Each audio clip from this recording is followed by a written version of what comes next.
Hello and welcome to Quiet Dignity and Grace.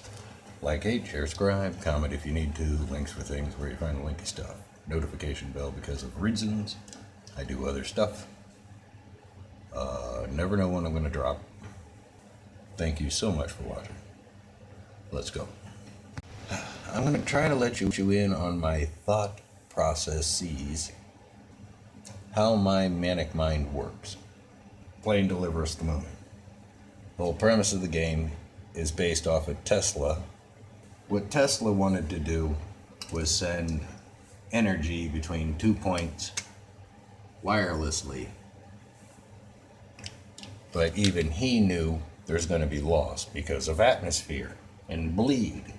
You can't control that.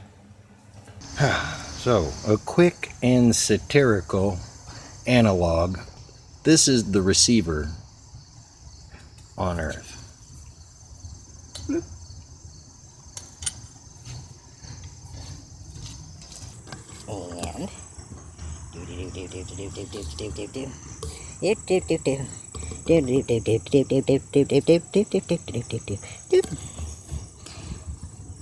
Right there's the moon, 250,000 miles away.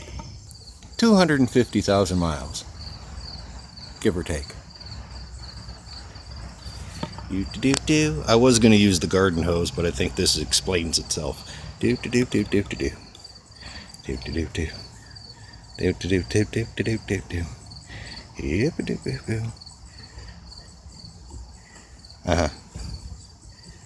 And you're supposed to hit that. So they're saying send it all the way from the moon, all the way to the Earth.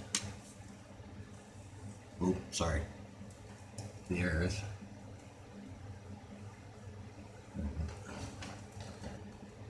Without losing any energy whatsoever. No bleed, no nothing. You would need a satellite dish. You would need a receiver dish about the size of in Texas. That, and you got to get through 2 atmospheres for it to, yeah, you're going to lose everything. While discussing this, there's no way to do it to transfer energy long distance without a tether. That's what's stuck in my head. Tether. I hate the internet.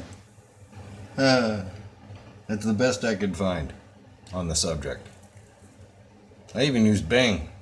The UFO incident, little blurry thing in the shot, always trumps the actual experiment that they were performing. The Tether Incident, which, yes, it was an incident of itself too. Screw the UFO stuff. Take a wire, put it in an electromagnetic field, in this case, the stand-in being the Earth. The Earth. Got to get through to these people. It generates electricity. Now, it's on their drawing board. They're thinking of trying to devise a way to use the energy off of that tether. Hey, cool. Who needs markers? Nice. Draw the energy out of that tether to power its propulsion. Okay. My idea? Get rid of those pesky freaking solar panels. Wait to get it up there. Money, if it unfolds correctly, and it's not really that great of a freaking power source. This is. Because you see what happened was they had to cut it loose. It worked. It was a catastrophic success. When they tried to reel the tether back in, it was too damn hot for the spool, for the winch. As they're drawing it in, it started fusing itself together and melting the winch. So they hit the quick release and got rid of it. And the only other photos you can find of the Tether Incident is it drifting off looking like a glowing space worm. And here's another analog. Say you got all that steel tether out there. generating all that power and heat. That's why it was glowing. You try winding that in, it started fusing on itself.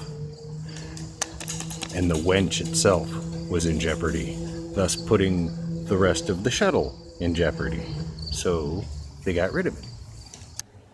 It works. You can generate electricity this way. The problem is they didn't have a freaking off switch. You roll that back in, what the hell are you supposed to do? And it's too hot. And it threatened to down the shuttle. That's where another piece of narrative comes from, this little fucking UFO community. Oofers. Hey, I love me some Art Bell, but come on, guys. So, here's my idea. Okay, you got Earth and the magnetic field. Mother Earth. Stick a wire in there, and you make electricity. Woohoo! Tesla was kinky. Cool. Magnetic field, wire, got your thing. Okay, what you do is you get your strip of wire, right? You put a couple connectors on it, doodle-doo, and it'll make its own electricity, as proven. It'll astonishingly well. It will make its own. Now, what you do is you put that inside of a water jacket with your connections coming out. It's DC. That's what your satellites run off of anyway. You guys are DC, and you charge your powers off your wings. Creates drag too. No, you just put it in a cylinder, fill it with some kind of coolant, modified gel, modified antifreeze, basically. That, and here's the fun part. It goes to the outside of your satellite. So when the shell comes off, boop, as soon as it hits the magnetic sphere,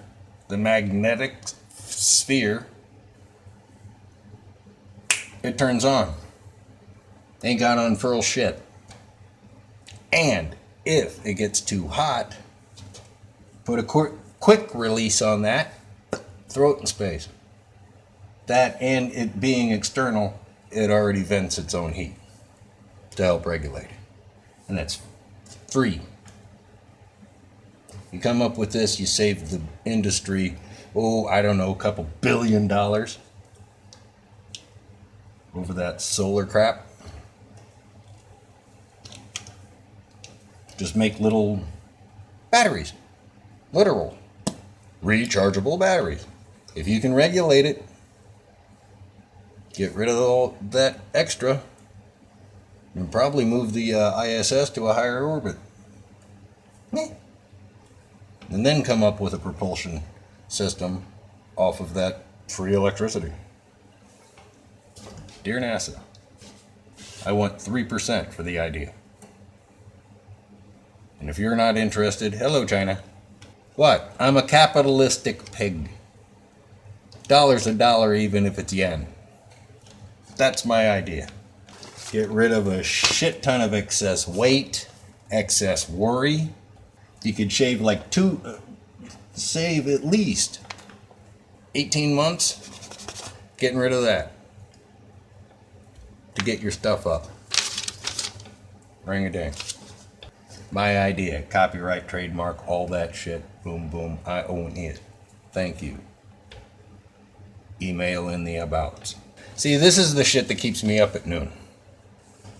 One, because of the UFO and the science of, the science of it.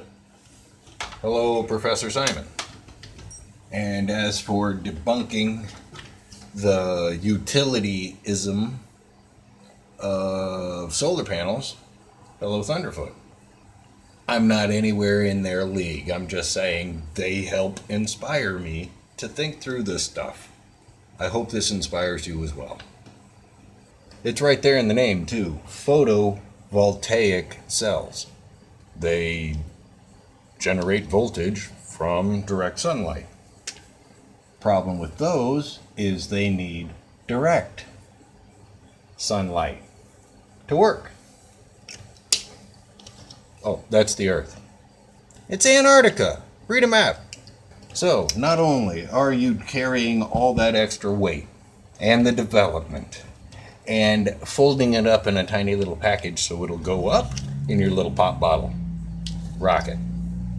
Then when it gets up there, it takes about, what, a day and a half to completely unfurl and then get your power rolling and go through all the checks and make sure it's working, and placing the vessel itself into a freaking orbit that's going to take some of that. Be it a satellite, be it the space station, be it whatever you got up there that needs juice, right? My idea, electrodes coming out, positive, negative. Yeah, sitting inside a water jacket, cooled, maybe a pump system. No, I don't know. You're the experts, you figure this shit out. Is free energy as soon as you get up there. There's no waiting, there's no nothing. Once you hit the magnetic field, you got juice. And again, it goes to the outside of your vessel, your satellite, your ship, whatever. Emergency blow bolts. So you can jettison it in case there's something wrong.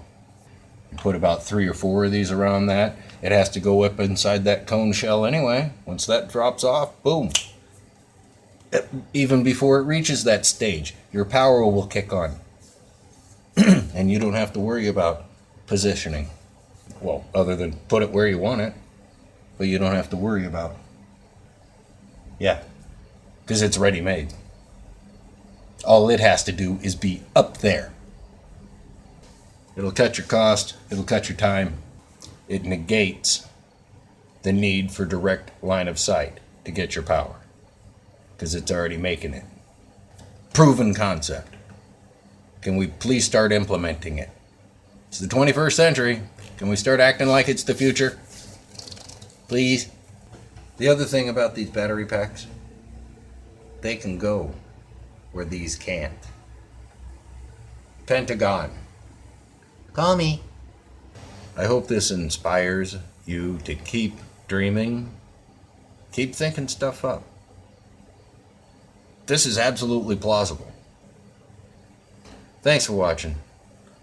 Leave a like, comment, notification bell, because reasons. I thank you so much for watching. It means the world. Bye.